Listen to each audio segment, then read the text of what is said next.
Have alpha hydrogen atom. वो aldehyde और ketones जिनके पास अल्फा हाइड्रोजन एटम मौजूद है। कौन सा एटम मौजूद है? याद रखिए, जब कार्बोनाइल कंपाउंड्स की बात करते हैं तो इसमें फंक्शनल ग्रुप क्या है? Carbon double bond oxygen.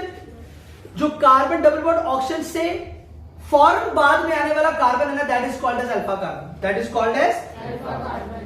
Carbonyl carbon से जो वेरी नेक्स्ट कार्बन है that is called as alpha carbon. उससे नेक्स्ट बीटा, उससे next gamma.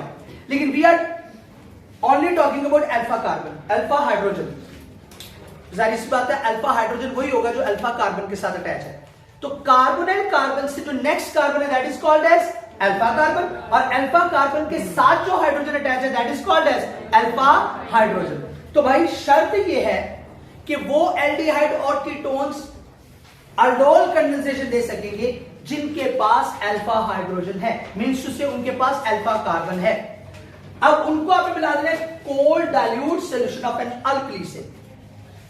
Cold dilute solution of alkali से अल्कली का ठंडा सॉल्यूशन लेना। आमतौर पे जब हम किसी भी अल्कली का सॉल्यूशन बनाते हैं, लेट्स सपोज हम सोडियम हाइड्रोक्साइड का सॉल्यूशन बनाते हैं, तो जिस चीज में हम सॉल्यूशन बनाते हैं ना उसका टेम्परेचर बढ़ जाता है। एक्सोथर्मिक रिएक्शन है ना, हीट इवॉल्व होती है, तो लिहाजा हमने उसको ठंडा कर लेना। उसके बाद आप इसको मिलाएं तो आपके पास अल्डोल बन जाएगा। क्या बन जाएगा? अल्डोल बन जाएगा। ठीक है जी, यहां तक आपके पास अल्डोल कंडेंसेशन की डेफिनेशन आ गई जी बेटा। अब हमने ये देखना है कि what is an aldol. Aldol क्या होता है?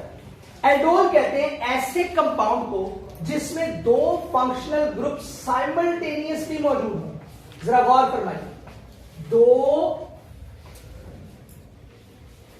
फंक्शनल ग्रुप साइमल्टेनियसली मौजूद हो, और वो कौन से हैं? Number 1 aldehydic group, number 2 hydroxyl group. ऐसा कंपाउंड जिसमें दो फंक्शनल ग्रुप साइमल्टेनियसली मौजूद हो, और वो फंक्शनल ग्रुप कौन कौन से हैं? एक है एल्डिहाइडिक ग्रुप, एक है हाइड्रोक्सिल ग्रुप। इसको हम बोलते हैं एल्डोल, जिसकी अभी तफसील आगे आ गई। लो जी, अब इस रिएक्शन को समझने के लिए we will have to move our concentration towards the general mechanism.